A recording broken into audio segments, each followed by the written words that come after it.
Bonjour, et bienvenue à vous tous sur notre chaîne. L'Algérie est devenue une puissance régionale de premier plan dans l'espace méditerranéen, un pilier du Maghreb et reste très influente en Afrique. Ce sont les propos consignés dans la publication bimestrielle française Questions internationales, dans son numéro de septembre-octobre. Ce dossier de la documentation française, qui dépend des structures du premier ministère français, se propose de dépasser, sans les ignorer, les approches historiques, mémorielles ou polémiques, pour considérer l'Algérie dans son environnement contemporain. Plus d'un demi-siècle après l'indépendance, l'Algérie est devenue une puissance régionale de premier plan, pilier du Maghreb et influente dans l'ensemble du continent africain. Elle est aussi une puissance méditerranéenne et ses liens avec l'Europe sont nombreux, a précisé l'éditorial introduisant ce périodique de 134 pages, comportant un dossier spécial Algérie, intitulé L'Algérie, puissance régionale. Pour l'éditorialiste, l'Algérie est aussi un pays qui doit surmonter les difficultés économiques récurrentes et absorber une démographie dynamique, relevant que sur le plan international, elle s'oriente vers la recherche de grands partenariats économiques auprès de la Chine, des États-Unis et de la Russie. Dans son environnement international, l'Algérie se trouve au cœur de plusieurs cercles, celui du Maghreb, celui du Sahel, celui du monde arabe et celui de l'Europe, soulignant qu'elle est devenue un pôle de stabilité pour le Sahel, un acteur influent en Afrique et un partenaire important du monde arabe. Avec l'Europe, ses liens sont plus sociétaux qu'interétatiques, même si les échanges économiques sont importants, soutenant que la susceptibilité à l'égard de la France continue à orienter l'Algérie vers la recherche des partenariats alternatifs, que ce soit auprès de la Chine, des États-Unis, de la Russie, voire d'autres pays européens.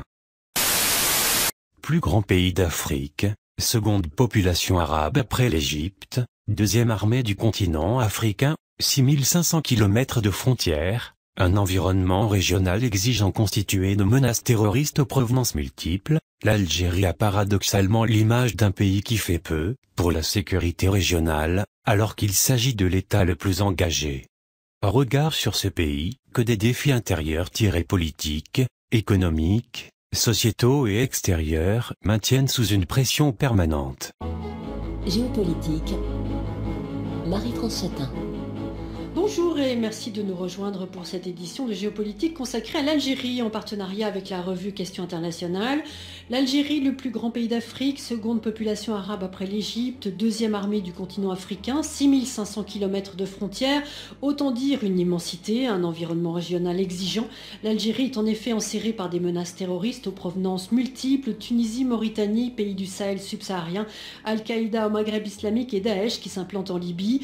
Devenu au lendemain du 11 septembre 2001 un interlocuteur privilégié de la France et des États-Unis dans la lutte contre le terrorisme, l'Algérie a paradoxalement l'image d'un pays qui fait peu pour la sécurité régionale alors qu'il s'agit de l'État le plus engagé en la matière, eu égard aux moyens mobilisés en hommes et en matériel pour sécuriser ses frontières et donc celles de ses voisins.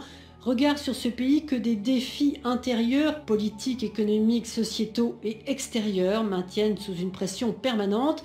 Nos invités en duplex depuis les studios de nos confrères de Radio France à Aix-en-Provence, Ahmed Mayou, ancien doyen de la faculté de droit d'Alger, ancien directeur de l'Institut de recherche et d'études sur le monde arabe et musulman, l'IREMAP. Bonjour. Bonjour. Pierre Vermeuren, professeur à Paris en histoire du Maghreb contemporain, auteur de nombreux ouvrages dont Le choc des décolonisations de la guerre d'Algérie au printemps arabe aux éditions Odile Jacob. Bonjour. Bonjour Marie-France Chatin. Et Kader Abderrahim, chercheur à l'IRI, spécialiste du Maghreb et de l'islamisme, maître de conférences à Sciences Po Paris. Dernier ouvrage paru, Daesh, histoire, enjeux et pratiques de l'organisation de l'État islamique aux éditions Erol. Bonjour. Bonjour. Comment expliquer le paradoxe évoqué en introduction, Ahmed Mayou, concernant l'image de l'Algérie, un pays vu comme faisant peu pour la sécurité régionale, alors qu'il s'agit de l'État, je le disais, le plus engagé en la matière, eu égard aux moyens mobilisés en hommes et en matériel, afin de sécuriser ses frontières et donc celles de ses voisins. Explication sur ce paradoxe, Ahmed Mayou? Oui, vous avez donné quelques indications chiffrées comme les superficies, l'armée, etc., qui montrent que l'Algérie apparaît un peu comme une puissance régionale, sinon africaine, du moins au Maghreb.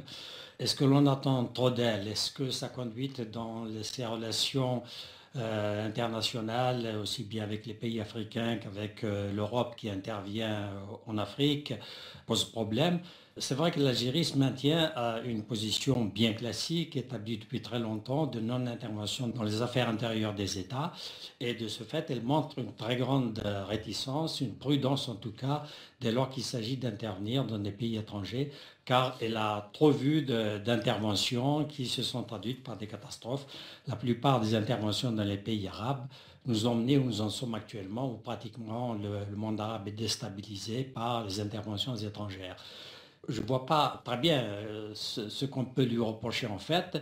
Elle agit à l'intérieur de ses frontières pour sa propre sécurité. Peut-être qu'un jour elle sera amenée, ne serait-ce que par l'exercice du droit de suite, et si elle est trop menacée aux frontières, à intervenir dans les pays voisins. Mais pour l'instant, je crois qu'à juste titre, elle s'abstient de le faire.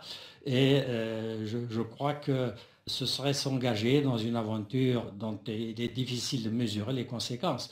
Donc on peut effectivement estimer qu'elle est trop prudente, mais je crois que jusqu'à preuve du contraire, il est assez difficile de critiquer cette prudence. Trop prudente l'Algérie, Pierre Vermeuren, Kader Abderrahim?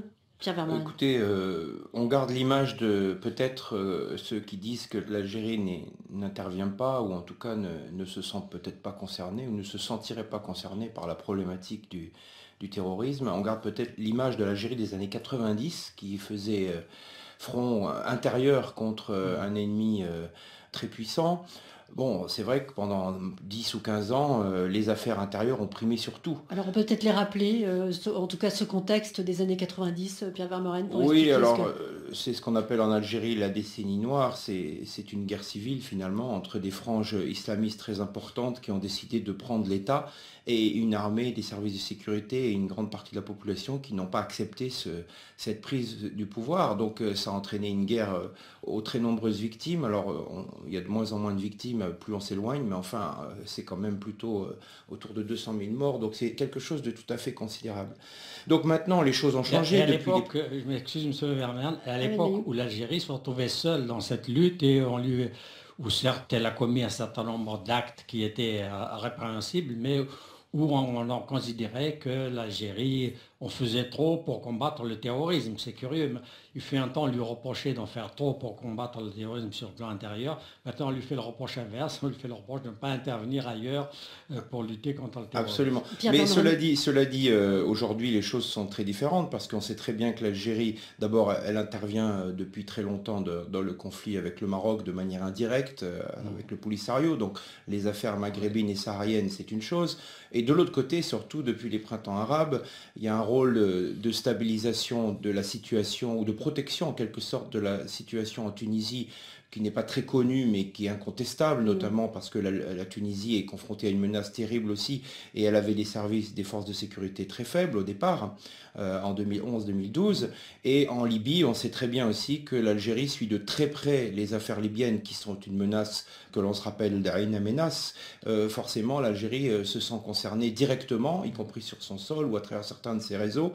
Et donc, avec l'Égypte, elle contribue à stabiliser ce pays. Donc, cette vision est devenue caduque, si vous permettez. D'autant que ce qui n'a pas été encore mentionné, c'est le Mali, Kader Abderrahim. Oui, en effet, je pense que cette perception que l'on peut avoir du fait de savoir si l'Algérie en fait trop, pas assez ou trop peu, je crois qu'elle est essentiellement due au fait que les Occidentaux estiment que l'Algérie n'ouvre pas suffisamment son territoire à l'implantation de bases militaires occidentales, notamment françaises, pour permettre une implantation durable sur le territoire algérien. Pour le moment, les Algériens s'y refusent au nom de la souveraineté nationale. C'est tout à fait légitime, on ne peut pas discuter ce point-là. Et du coup, la France est plutôt tournée vers le Maroc, notamment lors du lancement de l'opération au Mali en 2013. Donc, il y a une tradition diplomatique algérienne qui fait que ce qui prime, ce sont des considérations nationales, voire par certains aspects nationalistes. Tout le reste, on ne peut pas nier quand même le rôle de l'Algérie dans la stabilisation de ses frontières, la sécurisation puis la stabilisation de ses voisins. De ce point de vue-là, c'est un État responsable. 2, le partage d'informations et de renseignements avec les pays amis ou les partenaires de la rive occidentale de la Méditerranée. Et enfin 3, jusqu'à présent, le régime a été assez responsable, y compris dans les moments de grande tension diplomatique avec le Maroc, pour éviter tout dérapage. Donc je crois que c'est aussi des éléments qu'il faut prendre en considération. Il y a la perception et il y a les faits. Et parfois, il peut y avoir des distorsions. Alors, permettez-moi une phrase encore. Phrase encore, je pense je vous passe la parole tout de suite, Monsieur Mailloux. Pierre Vermeuren.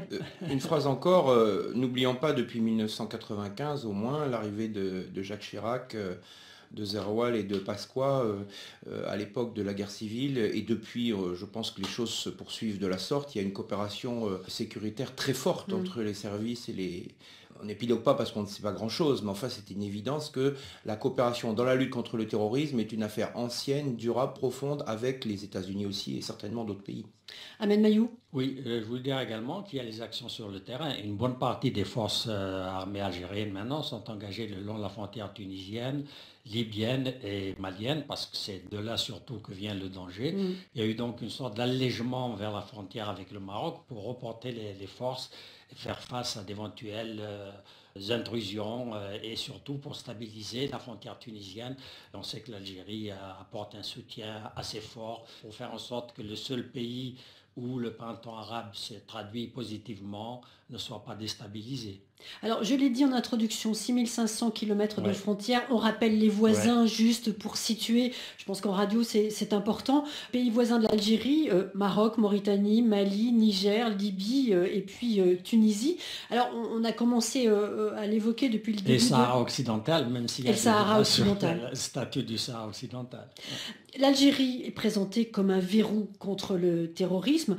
Alors, j'ai d'abord cette question. Est-ce que l'Algérie est un pays qui se sent d'une certaine manière assiégé, et quelles sont finalement les forces et les faiblesses de ce verrou contre le terrorisme qu'est l'Algérie? Ahmed Mailloux. Assiégée, peut-être le terme est excessif, mais elles se sont menacées. Elle sait qu'éventuellement des débordements peuvent arriver sur son territoire. Le territoire étant très vaste, il est évidemment malaisé à défendre. Rappelez-vous que pendant la période de lutte de libération, la France, qui avait déployé 3 fois ou 4 fois plus de soldats, 600 000 environ, alors que l'Algérie n'a que à peu près 150 à 200 000, n'arrivait pas à faire face et à empêcher les actes militaires et de terrorisme entrepris par le Front de Libération Nationale.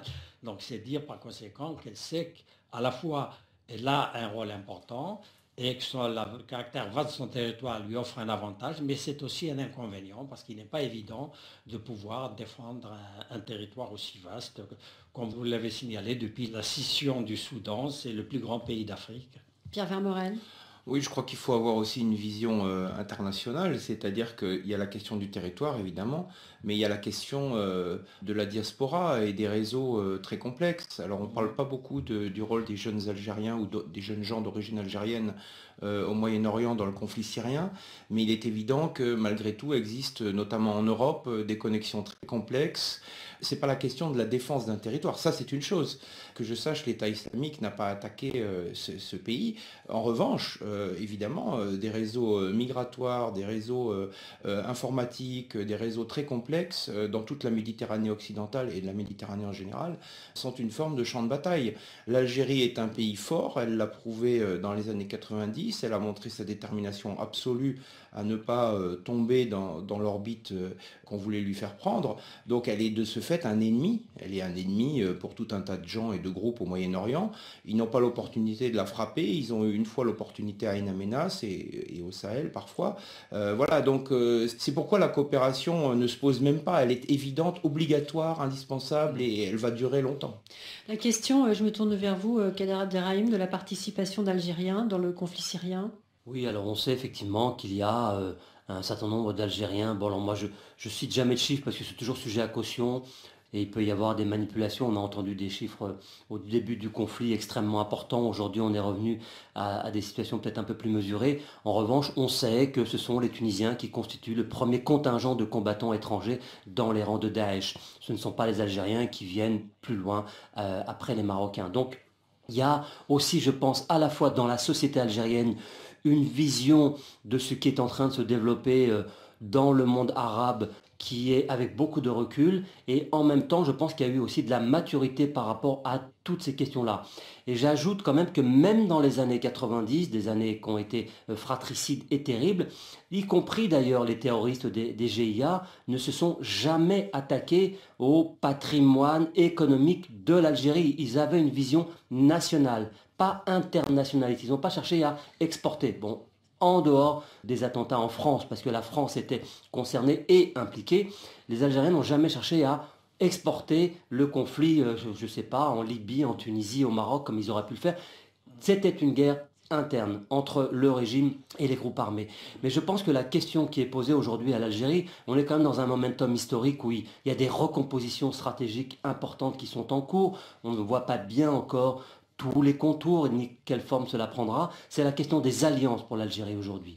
Quel partenariat? Est-ce qu'on va juste se contenter de continuer à entretenir une relation bilatérale avec la France un peu compliquée avec des hauts et des bas? Ou est-ce qu'on va s'inscrire dans une relation stratégique sur le long terme, que ce soit sur le commerce, l'économie ou la sécurité? Ça, c'est un premier aspect. Quid de la relation avec la Chine? Est-ce que la Russie va reprendre éventuellement pied de manière durable alors qu'elle a été un peu détrônée par la Chine?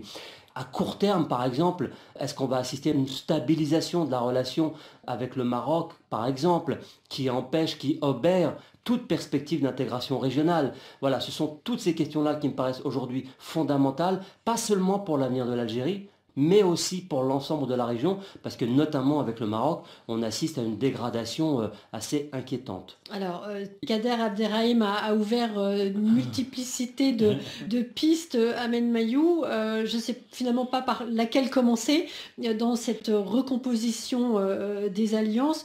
Oui. J'avais dans l'idée peut-être de voir un peu où en est l'Algérie aujourd'hui dans le monde arabe. Un monde arabe qu'Alger s'est aliéné en raison de son rapprochement avec les régimes syriens et iraniens. Et pourtant, on voit aussi les choses bouger, notamment avec l'Arabie saoudite. Alors, est-ce que c'est pour des raisons économiques que Alger, on pourra parler de la chute des prix du pétrole qui a particulièrement affecté le gouvernement algérien. Mais bref, on voit effectivement, c'est peut-être ce par quoi on peut commencer, au sein du monde arabe, une recomposition et des recompositions se faire et des alliances nouvelles se créer, Ahmed Mayou. Oui, alors une petite rectification à ce qu'a dit M. Abdelrahim quand il avait dit que dans la décennie noire, les islamistes qui faisaient la guerre au pouvoir n'ont pas commis beaucoup de dégradations sur le plan matériel. Je voulais simplement lui dire que si, je lui ai dit qu'on évalue environ à 3 ou 4 milliards de dollars les entreprises qui ont été incendiées, les usines, etc. Donc il y a eu un certain nombre d'actes contre les biens matériels, et surtout les organismes de l'État surtout. Juste une petite précision, vous avez raison, je suis d'accord avec vous, il y a eu évidemment des dizaines de milliards de dégâts qui ont été commis. Mon propos, c'était de dire les groupes, les terroristes algériens ne se sont pas attaqués à ce qui fait l'ossature de l'économie algérienne. On ne s'est pas attaqué aux champs pétroliers ni aux champs gaziers qui auraient vraiment mis le pays par terre. C'était juste cette précision. Oui, c'est vrai. Il y a eu des attentats contre les pipelines, mais il y avait les moyens de réparer très vite, etc. Bon, j'en viens surtout à l'aspect effectivement régional. Le fait que, surtout que le Maghreb est en panne avec la crise du Sahara qui fait que l'Algérie et le Maroc ne peuvent plus s'entendre pour faire avancer l'Union du Maghreb arabe, ce qui est très regrettable effectivement. Comme l'a remarqué M. Rahim, la crise avec des hauts et des bas. Parfois, on a un peu l'impression que le problème est oublié. Parfois, il ressurgit avec une grande force. C'est le cas actuellement, puisque le Maroc a demandé à réintégrer l'Union africaine et que dans la récente réunion, le sommet qu'il y a eu entre les pays arabes et les pays africains, il y a eu une sorte de clash entre l'Algérie et certains pays africains et les pays du Golfe à propos du statut de la République sahraoui. Alors même que le Premier ministre algérien vient de séjourner en Arabie saoudite, on a eu l'impression qu'il y a eu un rapprochement. Cette crise en Guinée équatoriale, lors de ce sommet arabo-africain, montre qu'en réalité, les relations avec les pays du Golfe et avec l'Arabie saoudite restent toujours problématiques. Et l'Algérie, n'oublions pas, reproche sans arrêt intérêt à ces pays du Golfe, finalement, d'avoir non seulement créé, mais d'avoir soutenu et renforcé les crises qui ont affecté un certain nombre de pays arabes, dont évidemment l'intervention la plus grave est celle qui se produit actuellement au Yémen. Et sur ce plan-là, l'Algérie reste fidèle à sa position. Dès lors que les pays arabes interviennent dans un autre pays frère, elle ne peut que condamner ce comportement. Et lorsqu'on dit qu'elle s'est rapprochée de la Syrie et de l'Iran, elle a déjà été proche dans le passé, toujours pour cette idée qu'elle refuse qu'on interfère dans les affaires intérieures des États. C'est une position presque un peu dogmatique, mais qui, à mon sens, apparaît de plus en plus justifiée. Alors on voit tout de même le gouvernement algérien être prêt à apporter un appui effectif à l'Arabie saoudite dans le conflit yéménite. Oui, c'est quand même une grande nouveauté. Bon, je pense qu'il faut aussi l'inscrire dans le contexte de la crise grave que vit l'Algérie sur le plan économique après l'effondrement des cours du pétrole. Ce sont 60% de recettes en moins pour le budget de l'État. Donc ça met en difficulté quand même la nation de manière durable, il semblerait, puisque lorsque le pays baignait dans l'opulence financière, les gouvernements successifs n'ont pas entrepris les réformes structurelles qui auraient pu être lancées au moment où on bénéficiait de suffisamment d'argent pour amortir le choc de ces réformes qui auraient pu être menées à ce moment-là. Aujourd'hui, ça paraît effectivement plus compliqué parce qu'il n'y a pas de filet social et que ça risque de provoquer des tensions importantes.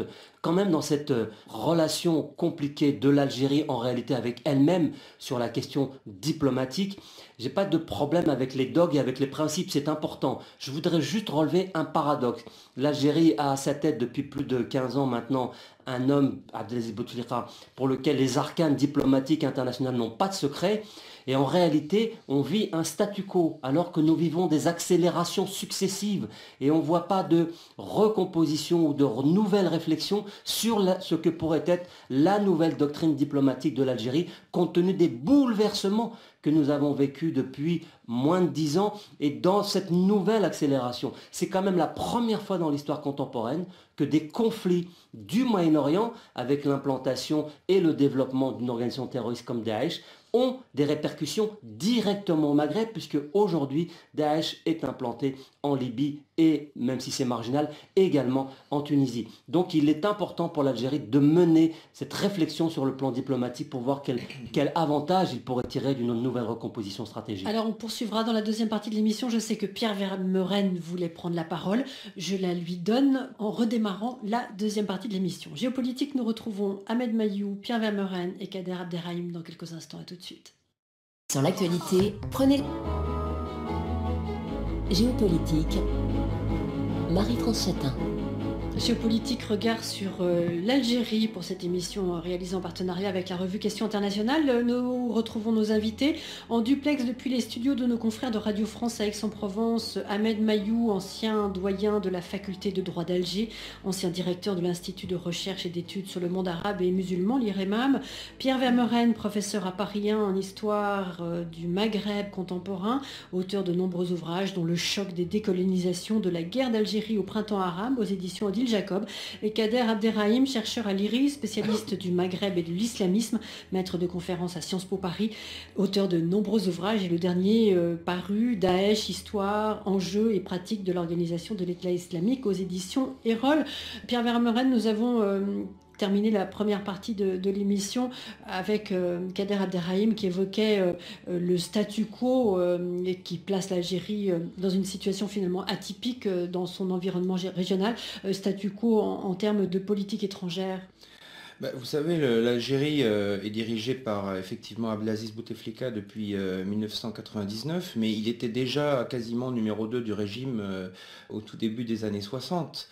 Pas protocolairement parlant, mais politiquement parlant, puisqu'il était très proche de Boumedienne. Donc on est dans une très très grande continuité politique, diplomatique, et quelque part l'affaire saharienne, c'est son affaire personnelle, c'est même un des combats de sa vie politique. Donc dans ces conditions, il n'y a hélas pas de rapprochement, ni de réconciliation, ni de règlement de l'affaire saharienne avec le Maroc. Et c'est vrai qu'il faudrait presque bientôt construire des moulins à prière pour que le dossier évolue, parce qu'il est tragique. Il est tragique parce que le Maghreb est pris en étau entre une Afrique au sud qui est aux prises avec une croissance démographique considérable, une croissance économique aussi d'ailleurs, une croissance du radicalisme religieux dans toute la bande sahélienne et l'Afrique de l'Ouest. Donc on voit les problèmes s'amonceler. Le Maghreb risque de devenir un déversoir démographique Et donc il est obligé de s'unir. Et d'autre part, au nord, l'Europe est en crise. C'est qu'il ne faut pas être grand clair pour voir qu'elle risque de se bunkériser, que la construction européenne est très mal en point. On ne sait pas ce qui va se passer, la situation économique. Bon. Donc le Maghreb, quelque part, il va devoir à un moment ou à un autre s'unir. Et tous les blocages, et notamment ce maudit conflit au Sahara, c'est une tragédie. Parce que le Maghreb, du coup, est isolé face à l'Europe, face à l'Afrique, face au Moyen-Orient et au monde arabe. Il est en proie, avec la situation libyenne, à une guerre, de fait, larvée, à la déconstruction d'un État. C'est quand même une tragique aussi. Et donc, le fait que les deux puissances régionales, le Maroc et l'Algérie, continuent dans une rivalité stérile, finalement, c'est tragique. Alors, on verra avec la prochaine présidence, parce qu'on va changer d'histoire après Bouteflika, on ne sait pas très bien quand ça va s'opérer, mais clairement, on imputait cela à l'armée. Maintenant, on dit que Bouteflika gouverne sans l'armée, mais le problème sahraoui et du Sahara demeure. Tout le monde, en fait, est victime de ce conflit. Et c'est vraiment l'étape d'après pour régler au moins une partie du problème régional. Alors, cette situation que vient de développer Pierre Vermeuren, Ahmed Mayou, Kader Abderrahim, finalement, elle est liée à la question du personnage à la tête de l'État algérien aujourd'hui, Ahmed Mayou?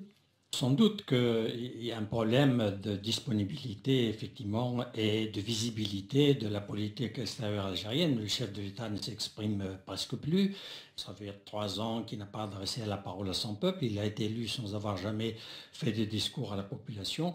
Et je crois que cette atonie, en quelque sorte présidentielle, qu'on le veuille ou pas, elle retentit forcément sur le message diplomatique que l'Algérie voudrait faire passer. Certes, elle a l'avantage d'avoir un ministre des Affaires étrangères très confirmé, qui a en quelque sorte assuré le relais, qui permet de défendre, d'exprimer et de porter la parole sur la politique de l'Algérie. Mais il est sûr qu'il manque la parole du chef de l'État. C'est incontestable. Il y a là quelque chose qui manque et qu'on ne peut pas rectifier malgré la bonne volonté d'un très bon ministre des Affaires étrangères. Alors, Bouteflika, qui a donc été élu pour un 4e quinquennat en 2014, c'est un quinquennat de trop, Kader Abderrahim? Je ne vais pas porter de jugement de valeur sur le quinquennat en tant que tel, mais il est quand même assez surréaliste. C'est presque humiliant pour tout un peuple, pour une nation, d'avoir un président fantôme absent qui n'a même pas pu faire campagne. Donc on ne voit pas au nom de quoi ce 4e mandat s'imposait, si ce n'est au nom d'une forme de zaïmisme qui doit s'imposer, se reproduire éternellement. C'est quand même humiliant et on voit surtout que non seulement on n'avance pas, mais il y a une forme de régression politique dans la société, mais aussi des élites. Parce qu'il n'y a plus de messages, il n'y a plus de projets, et on se demande comment ce pays peut encore aujourd'hui envisager de continuer d'incarner quelque chose sur la scène régionale. À nouveau, je pense qu'il est important de se détacher un peu et de regarder ce qui se passe sur le plan régional. On a une Libye qui menace de basculer dans une 3e guerre civile, puisque le pouvoir de M. Fayez Sarraj est extrêmement fragile aujourd'hui. On a une Tunisie qui vit une situation économique particulièrement difficile après les 3 attentats qu'elle a vécus en 2015. Et là, au moins, c'est vrai qu'il faut rendre hommage à l'Algérie qui a été très responsable en participant à la stabilisation de cette jeune démocratie. On a des périls aux frontières, le Niger, le Mali, le Burkina Faso.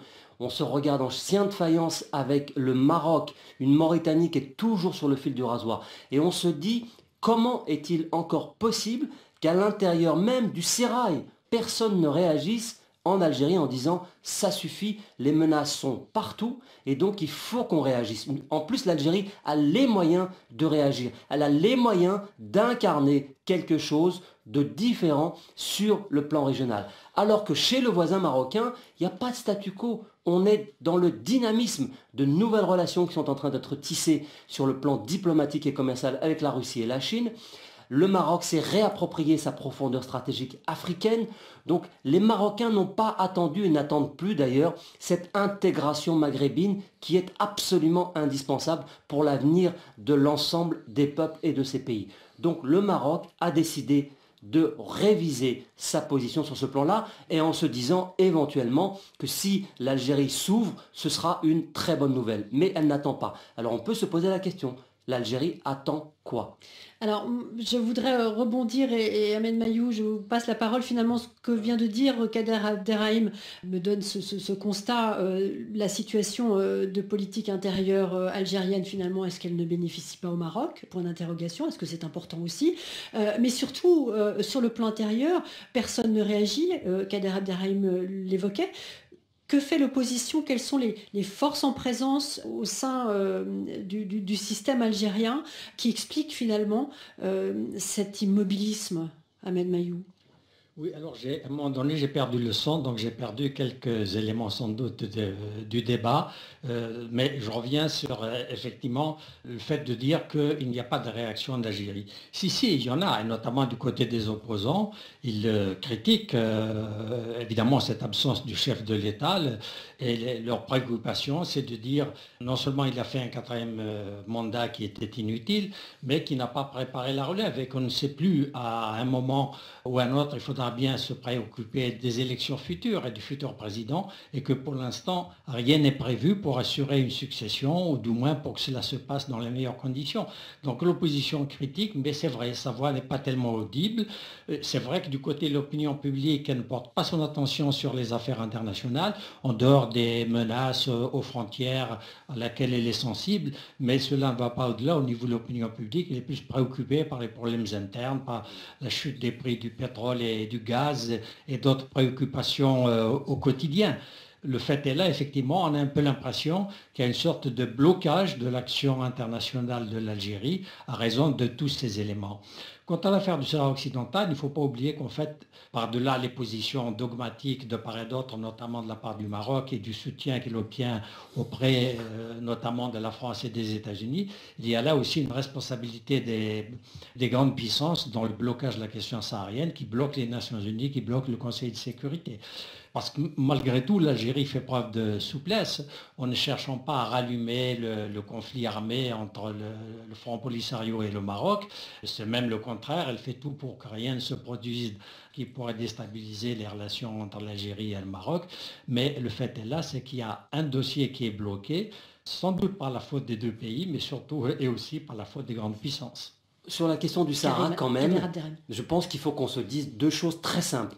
Primo, le Maroc, c'est clair, n'acceptera jamais de participer à un référendum. Il faut que tout le monde ait clairement cela à l'esprit. Donc, à partir de cette réalité, il faut également bien comprendre que pour le Maroc, la question du Sahara, c'est une question d'identité. Je ne suis pas en train de porter des jugements ou de prendre position. J'essaie juste d'énumérer cette réalité politique et diplomatique. Donc, premier aspect. Deuxième aspect, comment on sort de cette crise qui, encore une fois, bloque toute intégration et toute perspective régionale.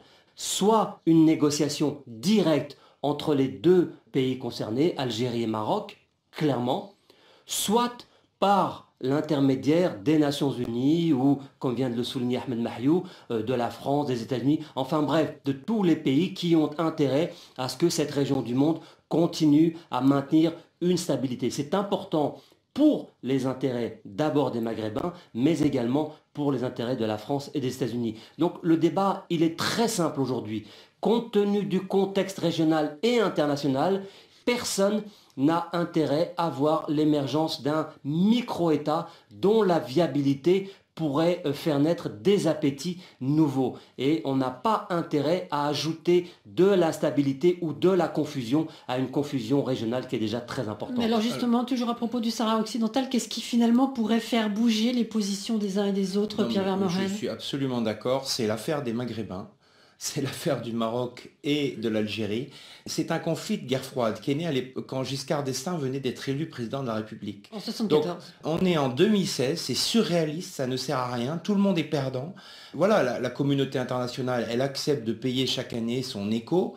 Bon, au fond, elle n'ira pas plus loin. Les diplomates français ont jeté l'éponge, tout le monde a jeté l'éponge. Donc le problème, il est maghrébin, les avantages de sa résolution seront maghrébins, et la négociation, elle sera maghrébine. Alors je veux bien entendre qu'il faut attendre l'élection d'un nouveau président, parce que c'est vrai qu'on ne voit pas le président Bouteflika aujourd'hui mener cette négociation. Enfin, mais c'est là que viendra la solution. De botter en touche, non ? Pardon? C'est aussi une façon de botter en touche? Oui, mais bon, il faut en prendre acte, c'est un fait, ça va durer encore un peu. Bon, eh bien, on verra après, mais de toute manière, il faut arrêter de penser que la résolution va venir ni des grandes puissances, ni de l'ONU. Ils ne feront rien, ils n'ont rien fait, ils ne peuvent rien faire. La France ne veut se fâcher ni avec le Maroc, ni avec l'Algérie. Elle a besoin des deux, elle travaillera avec les deux. L'Europe, c'est la même chose, les États-Unis aussi. Donc, ça ne viendra que de l'intérieur. Alors la France qui ne veut se fâcher ni avec le Maroc ni avec l'Algérie, ce qu'on note tout de même, c'est un soutien français à la position marocaine. Oui, Bernard absolument, Morin. mais il est très ancien, je vous dis, c'est la politique de Giscard d'Estaing. Le président Giscard d'Estaing a défini une politique, le Quai d'Orsay n'en a jamais changé, aucun président de la République non plus, donc voilà, on en est là. Donc on peut continuer sur les conflits du XXe siècle, encore tout le XXIe siècle, on a le temps, mais c'est vrai que c'est une perte de temps, et les enjeux sont tels que ça devient un gâchis énorme. Alors, quelques mots sur les États-Unis, dont on n'a pas beaucoup parlé jusqu'à présent. L'Algérie n'a jamais été déterminante pour les intérêts stratégiques, économiques et politiques américains. Est-ce que cela peut changer avec l'élection de Donald Trump à la Maison-Blanche, Ahmed Mayou? C'est un peu là, j'ose dire, une question à laquelle il est difficile de répondre, étant donné que l'imprévisibilité de Trump, on ne sait pas très bien quelle sera exactement sa politique étrangère. Le problème des interventions américaines, apparemment, d'après les discours qu'il a tenus pendant la campagne, il voudrait réduire l'intervention de l'armée américaine un peu partout, et même y compris en Europe. Donc vraiment, pour l'instant, c'est un peu la boîte à l'encre noire. On ne sait pas très bien ce qui va en sortir.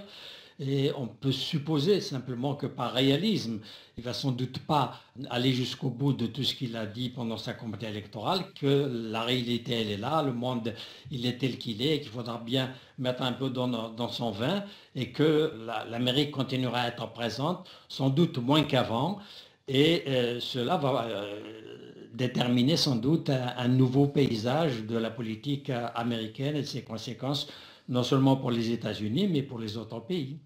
Kader Abderrahim, sur la relation avec les États-Unis? Oui, enfin bon, je pense pas qu'il y ait effectivement, je suis d'accord avec Ahmed Mahiou, de bouleversement, mais il y a malgré tout une tradition et une très ancienne relation avec le Maroc, hein, qui est un très vieil État, qui a été un des tout premiers États au monde à reconnaître l'indépendance des États-Unis en 1776. Donc vous voyez, le premier. Donc c'est pas nouveau, et ça va se poursuivre après sur les contours de ce que sera. Vous savez, quand on est aux États-Unis, le Maghreb, c'est vraiment pas grand-chose. Les intérêts sont extrêmement limités. Aujourd'hui, les Américains sont préoccupés par deux choses essentielles, la sécurité et la sécurité énergétique. Donc, qu'est-ce qui peut leur apporter cela? Un peu l'Algérie, la Libye, si elle retrouve de la stabilité, et le Maroc pour défendre des intérêts diplomatiques américains. Mais pour le moment, c'est beaucoup trop tôt pour dire quelle sera la diplomatie de Donald Trump. Pierre Vermeuren. Oui, je pense que Mme Clinton, ça aurait été la continuité de l'alliance avec les monarchies du Golfe. Et si vraiment il y a le raidissement qui est possible et annoncé, avec d'une part les frères musulmans et d'autre part les monarchies du Golfe, en tant qu'acteur investissant la scène, ce qu'il faut appeler salafiste ou djihadiste ou wahhabite mondiale, si vraiment cette alliance américano-wahhabite est mise en difficulté, ça va mécaniquement profiter aux puissances stables et plus laïques entre guillemets du monde arabe, c'est-à-dire d'une part l'Égypte, d'autre part l'Algérie, et effectivement le Maroc est un vieil allié de l'Amérique. Donc c'est peut-être, on verra, hein, c'est peut-être pas négatif parce que ça va peut-être permettre de rééquilibrer les forces à l'intérieur du monde arabe qui pour l'instant, depuis 1945, étaient quand même très très fortement déséquilibrées au profit de l'Arabie Saoudite et de ses alliés. Alors on verra. Quelques mots sur l'économie pour terminer avec la chute des prix du pétrole. On avait prédit le pire pour l'Algérie. On a vu ce qui se passe au Venezuela. Les situations sont évidemment très différentes, mais en tout cas, l'Algérie a une croissance qui s'est certes ralentie en 2016, enfin qui est évaluée à 3,4%, avec perspective moins bonne pour 2017. Mais enfin, somme toute, Ahmed Mayou, sur le plan économique, la situation est moins terrible que ce qu'on avait annoncé. Oui, parce qu'on avait un matelas de devises qui permet de faire face aux échéances difficiles. Mais il n'en reste pas moins que pour les années à venir, l'Algérie va se retrouver dans une situation économique difficile. Même si maintenant, depuis 2 ans, il y a un certain nombre de projets pour que l'Algérie devienne productrice et puisse occuper sa place sur le plan du commerce international, pendant les années fastes de la rente pétrolière, on s'est contenté davantage de distribuer cette rente que de faire de l'investissement productif pour que l'Algérie devienne un véritable producteur. Elle est devenue un immense marché important toutes sortes de choses et produisant fort peu de choses. C'est à peine si le changement est amorcé. Et si ce changement amorcé n'est pas continué avec une certaine force, l'Algérie se prépare des lendemains difficiles sur le plan économique, surtout que la population n'arrête pas d'augmenter. L'Algérie, on est déjà à 40 millions de personnes et par conséquent, s'il y a moins de pétrole et si on continue à bétonner les plaines qui nourrissent l'Algérie, la plaine d'Alger, d'Oran et d'Annaba, l'avenir de l'Algérie s'annonce bien dangereux. Un mot de conclusion, Kader Abderrahim, peut-être pour dire, et on l'a bien compris dans le déroulé de cette émission, l'Algérie, un pays clé pour la stabilité de la région, pour la stabilité de l'Europe, pays clé, mais avec des fragilités certaines, aussi bien politiques qu'économiques. Oui, on voit clairement que c'est vrai que c'est un pays important. L'Algérie, c'est comme le nez au milieu de la figure, hein. On ne pourra rien faire en Méditerranée orientale ou au Maghreb sans l'Algérie, ça c'est clair. Pour autant, il faut aussi que le régime algérien accepte à la fois une forme de réforme et puis en même temps, il faut qu'il sorte de cette situation rentière parce qu'à intervalles réguliers, on est confronté à ce genre de situation. À chaque crise, l'Algérie se retrouve dans une situation critique. Donc il faut vraiment engager maintenant des réformes structurelles. Pierre Vermeuren, très rapidement. Oui, je dirais un point noir et un point positif. Le point noir, c'est la démographie. L'Algérie aujourd'hui fait plus d'enfants que la France et que tous les États européens d'ailleurs. C'est très bien, mais en termes de soutenabilité, quand ces gens auront 20 ans, quand il y aura 800 000 Algériens de 20 ans quand il n'y aura plus de pétrole, ça c'est vraiment un sujet. Le deuxième sujet positif, c'est la naissance, alors positif et aussi ça, pas toujours, mais quand même, c'est la naissance d'un secteur privé économique apparemment avec des grands capitaines d'industrie qui ont décidé de réinvestir la rente, notamment à l'international. Quelques figures ont récemment émergé. C'est une tendance qui évidemment est positive parce que ça permettrait le relais ou la préparation de l'après-pétrole. On n'en a pas parlé, mais il y a là quelque chose qui a l'air de se passer et d'important pour l'avenir. L'occasion d'une prochaine émission. Merci, c'est la fin de Géopolitique. Merci à nos invités.